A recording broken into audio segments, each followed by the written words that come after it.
안녕하세요. 미주해석입니다. 오늘은 제가 왜 업스타트에 대해서 투자를 포기하게 됐는지 이야기하겠습니다. 네, 저는 약 2개월 전부터 업스타트를 투자하기로 결정을 했고요. 그런데 이번 분기 실적 발표를 보고 저는 업스타트 투자를 포기하기로 했습니다. 왜 그런지 설명을 드리겠습니다. 업스타트를 투자했던 이유는 업스타트 비전이었습니다. 자, 테크니컬 파트너, 세계를 주름잡는 은행들과 기술적 파트너가 되겠다라는 비전과 포부를 가지고 있었기 때문에 이 회사를 투자한 건데요. 이번 실적 발표를 보고 그렇지 않은 것 같다라는 생각이 들었기 때문입니다. 이번 분기에는 매출이 314밀리언을 기록했고요. 전분기 대비 2.8%, 그리고 전년도 동기 대비 156% 성장하는 모습을 보여줬습니다. 그리고 순이익도 32.7밀리언을 기록했습니다. 자, 그런데 제가 의문스러웠던 건 이렇게 매출도 증가했고 순이익도 저번 분기보단 높진 않지만 조금 빠졌죠. 자, 그럼에도 불구하고 현금 흐름이 마이너스 2억 6,600만 달러나 발생했다는 것입니다. 상식적으로 마진율이 83%나 되는데 어떻게 현금이 유출될 수가 있을까라고 살펴봤더니 4억 4,300만 달러 가까이가 판매 전 대출 상품을 구매하는 데 썼다는 겁니다. 자, 이게 무슨 말일까요? 자, 그러면은 여기서 드는 의심은, 아니 대출 서비스 기술을 판매한 게 아니고 지급 보증까지 하는 건가?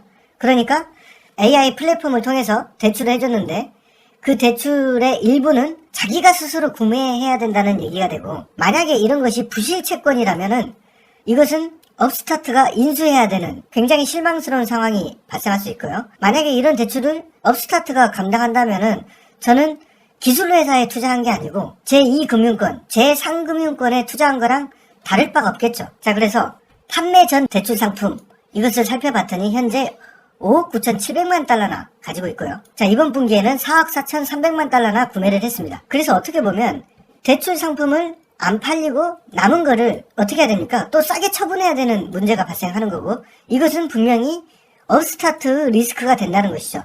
그러려면 제가 2금융권, 3금융권에 투자하고 말지 왜 업스타트에 투자해야 됩니까? 이런 리스크를 안고 있어야 한다면. 자, 그래서 업스타트의 사업 구조가 AI 플랫폼에서 대출을 실행합니다. 자, 그리고 이 대출 실행한 게 협약을 맺은 은행들이 자신들의 입맛에 맞으면 리파이낸싱을 하는 거죠. 그러니까 자기들이 가져가는 거죠.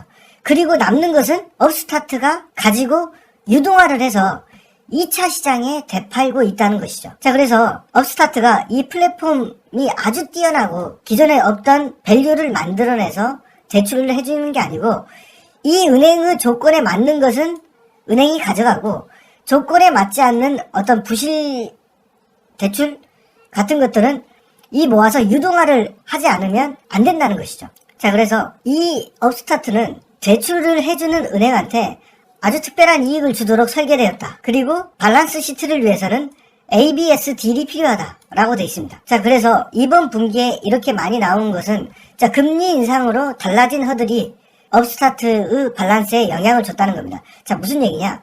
자, 금리가 계속 인상되고 있는데 업스타트에 있는 AI 플랫폼에서는 어떤 신용등급이 낮은 사람의 대출을 해줬는데 금리가 올랐기 때문에 더 높은 금리로 했어야 되는데 그렇게 하지 못했다는 것이죠. 자, 그런 것들은 은행에서 안 받아줬다는 얘기죠.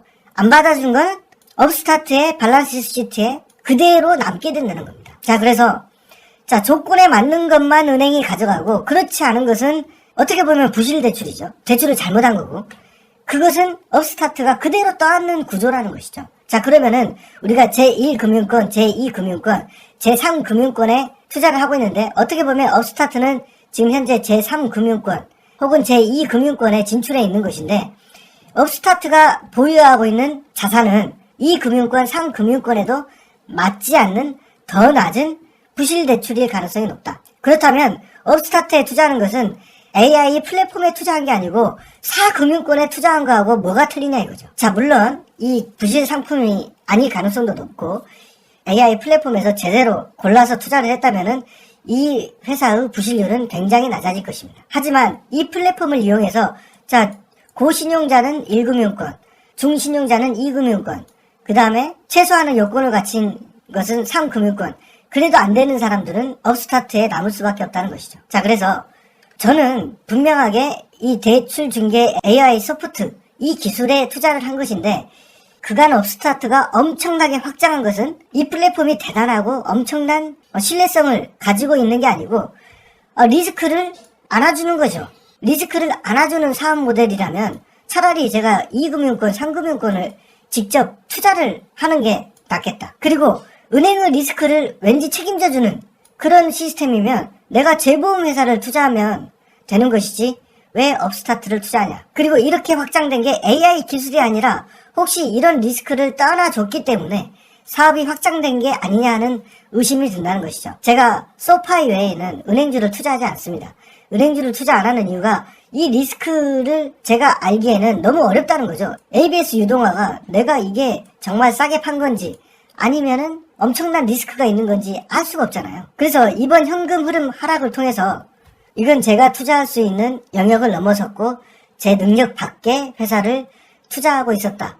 저는 단순하게 AI 기술이 정말 좋아가지고 미 전역에 빠르게 퍼지고 있고 결국 1금융권도 채택을 해서 이런 AI 기술이 세계화가 될 것이다 라고 했는데 접근 방식이 마치 재보험 회사나 리스크를 대신 안아주는 그런 사업 모델과 크게 다를 바 없다라는 게 이번 분기를 통해서 드러났고, 그래서 이 분야는 너무나 어려운 분야이기 때문에 저는 투자를 포기할 수밖에 없었습니다. 네, 제가 준비한 영상은 여기까지고요. 언제나 투자는 자기가 스스로 결정하는 것이죠. 제 영상은 그냥 개인의 의견으로 생각해 주셨으면 감사하겠습니다. 감사합니다.